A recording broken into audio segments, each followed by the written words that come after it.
Go slower if you spill it. Could you even afford to pay? The shareholder's voice sliced through the hum of the gala, sharp and cold, as Emma set a glass of wine on the table. Laughter rippled around her, the kind that stings because it assumes you're too small to matter. She was 24, a single mom, her plain black uniform hanging loose on her slim frame, her face bare of makeup, her brown hair pulled back in a simple ponytail. The seven-star hotel in New York glittered around her chandeliers, dripping light marble floors, gleaming every detail, screaming wealth.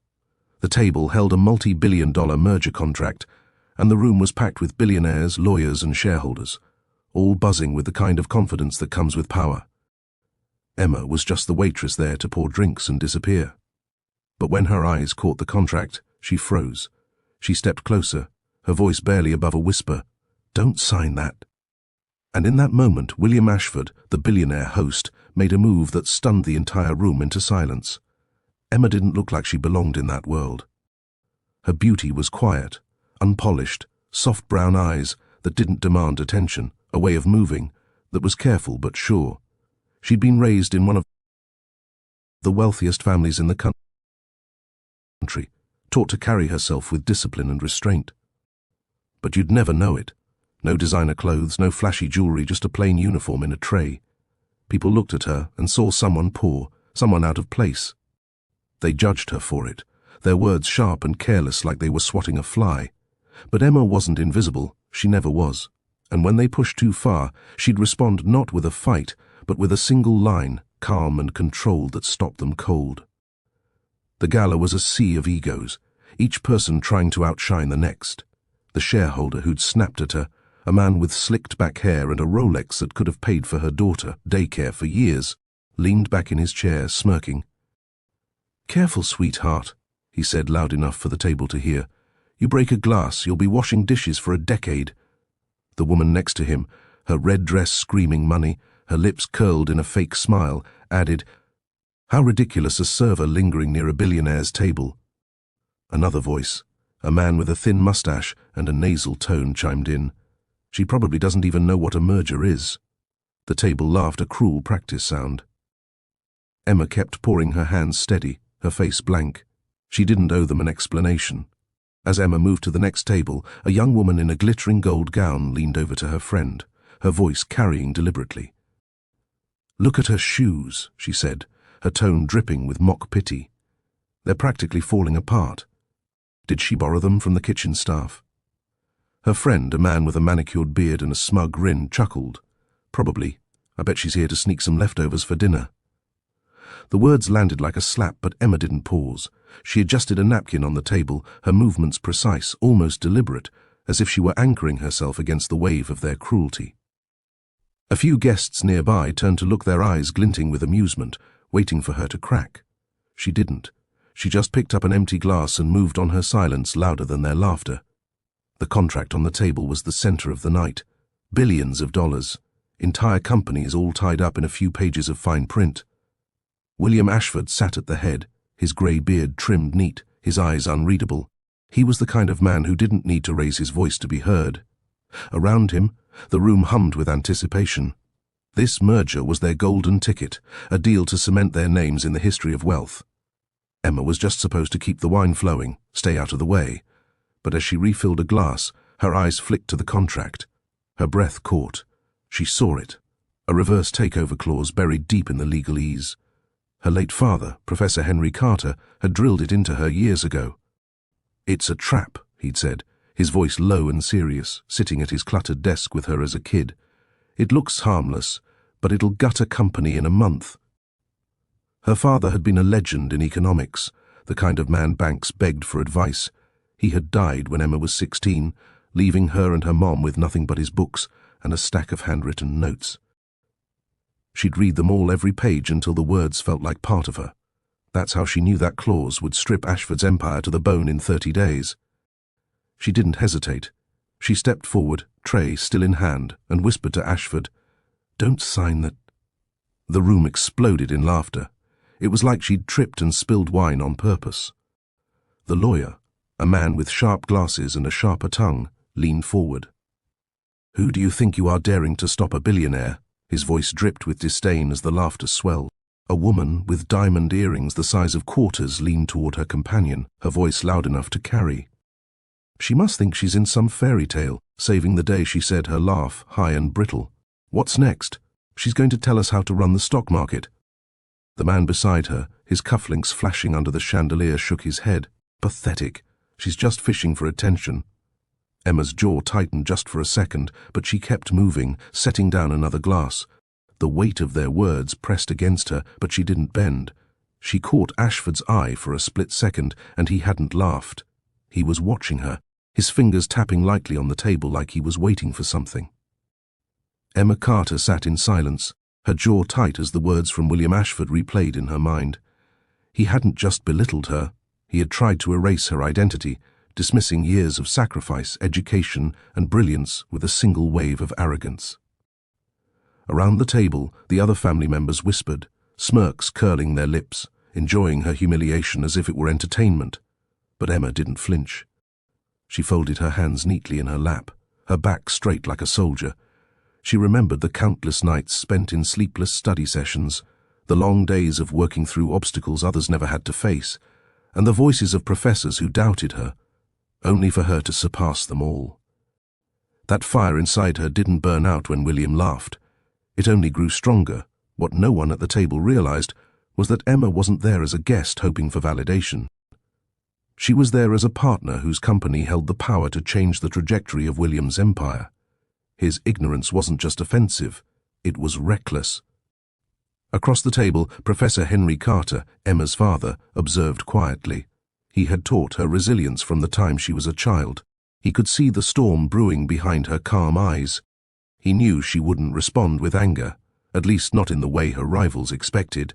Emma had mastered the art of patience, the kind of patience that made people underestimate her until it was far too late. When William leaned back in his chair, smirking as if he had secured a victory, Emma allowed herself the faintest smile. Because what William didn't know was that the deal he was trying to dominate was already hers to control. The night stretched long for Emma Carter, her mind replaying William Ashford's cold dismissal. She sat at her desk, staring at the city lights flickering outside her office window. Her father's words echoed in her thoughts. "Respect is not given, it is commanded." That had been Professor Henry Carter's mantra, and she had carried it into every deal she ever made. Yet today, that respect had been stripped from her not because of her merit, but because of her skin. Her phone buzzed, a message from her assistant reminding her of tomorrow's decisive meeting with the Ashfords. Emma clenched her jaw. She would not go there defeated. If they thought humiliation would weaken her, they were mistaken. Instead, she would arrive prepared, her silence transformed into strategy. Across town, William sat in his office, sipping bourbon. His arrogance remained intact, though he hadn't noticed the unease in his son's eyes during their exchange earlier. Young Daniel Ashford had shifted uncomfortably when his father dismissed Emma. Daniel respected her brilliance, though he dared not speak against William's authority. Morning arrived. Emma chose her attire carefully, a tailored navy suit, understated but commanding. Every detail spoke of quiet power. As she walked through the revolving glass doors of the Ashford estate, staff members paused, their whispers following her.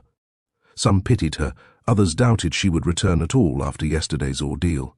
Inside, William was already waiting, smug confidence radiating from his posture. "Ms. Carter," he said, his tone laced with mock courtesy, "shall we begin?" Emma met his gaze evenly, her silence sharp as steel. She didn't come to beg. She came to dismantle. Emma Carter's voice trembled but held steady as she stood across from William Ashford. His smirk deepened, his fingers tapping against the armrest of the leather chair like a man who already believed he had won. "You think walking away from this deal hurts me?" William said coldly. "Do you even realize what doors I've closed for you today?" His tone dripped with arrogance, but Emma refused to shrink back. Her eyes locked on his. "I don't need doors that are built on disrespect," she said, "because I'm not here begging. I came offering opportunity, and you just slammed the door on yourself." Gasps filled the room. Even the Ashfords' longtime advisers shifted uneasily in their seats. For the first time, William's smirk faltered, his jaw tightening in anger. "You'll regret this," he snapped, leaning forward. "Do you know how many young CEOs I've buried in this business? You'll be no different." Emma inhaled slowly, steadying her pulse. I know who I am. I know what I've built. And unlike you, William, I don't bury people, I lift them. The words hit harder than she expected. Even his sister, seated in silence, looked momentarily shaken. William's face hardened, but deep inside, a flicker of doubt had been planted. As Emma turned to leave, whispers filled the room like wildfire. Advisors traded looks. Some pulled out their phones.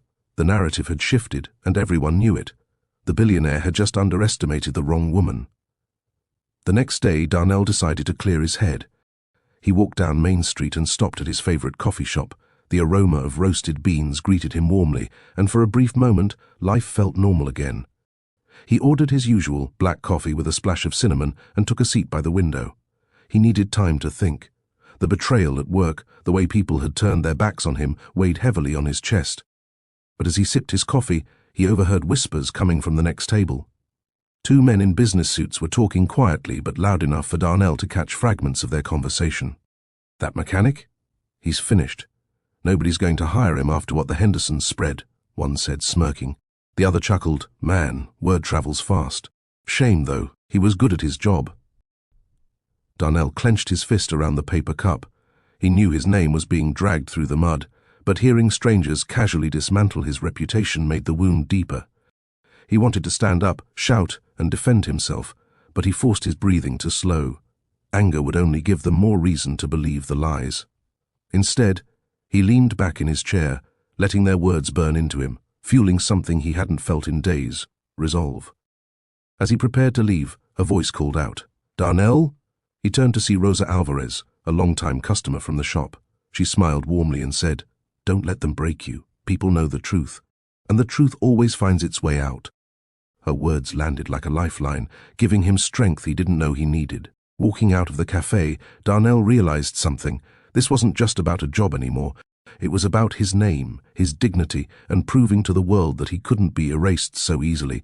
Detective Ramirez's tone carried an air of finality, as though he had already decided who Malik was before even checking the truth.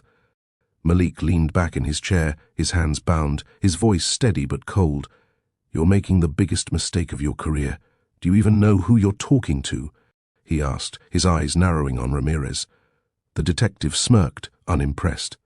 "Yeah, I know, another guy with a story. You people always have one." His dismissive attitude cut deep, but Malik refused to lose his composure. Just then, the door swung open with force. A tall woman in a navy blue suit strode in, her badge gleaming under the harsh fluorescent lights. "Detective Ramirez, step away from him. Now." The room froze. Ramirez frowned. "And who exactly are you supposed to be?" She flashed her credentials without hesitation. "Special Agent Vanessa Cole, FBI Internal Affairs. And the man you've been disrespecting for the past hour is one of ours. Agent Malik Johnson." The shock rippled across Ramirez's face, though he tried to mask it with a sneer. "FBI?" he stammered. Malik calmly leaned forward, the power dynamics in the room shifting instantly.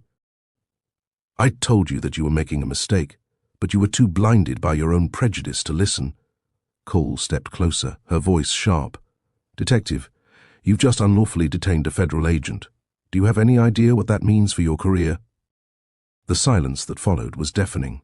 Ramirez's smug expression faltered. For the first time, doubt crept into his eyes. Malik, still calm, finally allowed himself the faintest hint of a smile.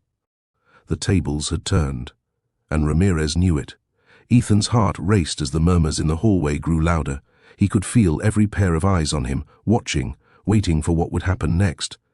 Some of the kids leaned forward as if anticipating a fight, while others simply looked shocked that their school's self-proclaimed toughest bullies were being cornered by the quiet kid no one had noticed a week ago. The air was thick with tension, and Ethan knew this was a moment he couldn't back down from. If he did, all the courage he had built would crumble, and the cycle would start all over again. Brent, trying to regain control, smirked and stepped forward, his voice dripping with mock confidence. "So what, new kid? You think one lucky move makes you better than us?" His words echoed with desperation, but his body language betrayed his fear. Ethan caught it. He noticed the twitch in Brent's jaw, the slight step backward before he moved forward. It was the sign of someone not sure of their own strength anymore. Ethan stood tall, his voice steady. "This isn't about being better. It's about you not walking all over people anymore." His tone wasn't angry. It was calm, almost too calm. That calmness unnerved Brent more than yelling ever could.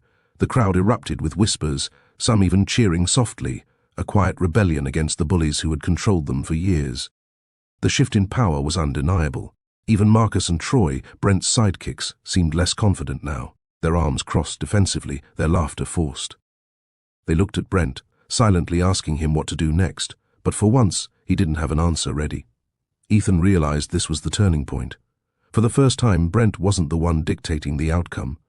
The hallway, once the bullies' stage, had become Ethan's proving ground. The balance was shifting, and everyone knew it. The conference hall had never felt so quiet. Even the chandeliers hanging above seemed to listen, their crystals catching the dimmed lights like watchful eyes. Every executive, investor, and onlooker sat frozen, staring at Evelyn, not with dismissal anymore, but with awe. Just 24 hours earlier, they had reduced her to a woman in a uniform, someone unworthy of sitting among them. Now, after her spectacular entrance, she commanded the room without uttering a single word. The silence wasn't just respect, it was fear, a realization of how deeply they had miscalculated her worth. Mr. Whitaker tried to reclaim the room, clearing his throat. "Ladies and gentlemen, let's not be distracted by theatrics." His voice cracked midway, betraying the unease he desperately tried to mask. Evelyn slowly turned her gaze toward him, her composure unshaken. With quiet confidence she responded, "If excellence looks like theatrics to you, perhaps it's time you re-evaluated your standards." Her words echoed through the hall like a command. Investors shifted in their seats, some even nodding, as though reminded that leadership isn't about who sits at the head table, but who can move the room with undeniable presence. Suddenly, a man in the back, an influential defense contractor, stood up. "Major Daniels," he called, addressing her by her earned title, not the dismissive labels others had used. "I think the question we should be asking is, why haven't we been working with you already?" The weight of his words sent ripples across the room. Several others followed, murmuring agreements, one even raising his hand to request a private meeting later.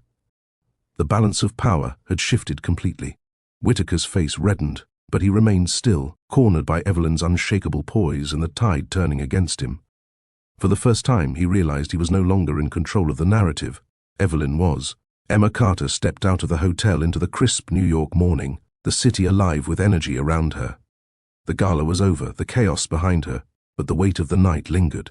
For the first time in a long while, she felt the quiet satisfaction of standing up for what she knew was right, not just for herself, but for everyone who had underestimated her. Every insult, every glance that had tried to make her small, now felt like a stepping stone to this moment. Her phone buzzed again, this time with messages from strangers who had seen the viral clips, sharing their admiration. She didn't respond immediately, she let the moment settle in.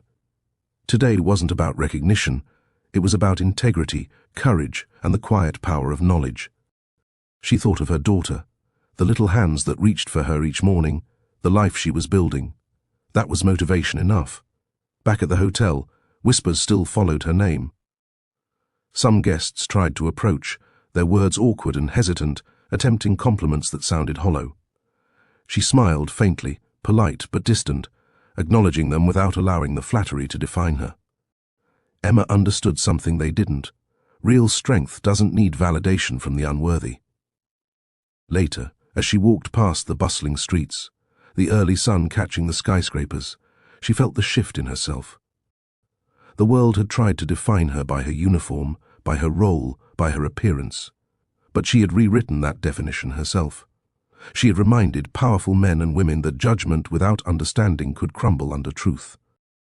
And in that quiet triumph, Emma knew the future was hers to shape. She didn't need applause, headlines, or recognition. She had already claimed her place. The city buzzed around her, oblivious to the change in the life of a single mother, a woman whose courage had stopped billions from being lost and had reminded the world that intelligence and integrity cannot be ignored. Emma walked on, calm, resolute,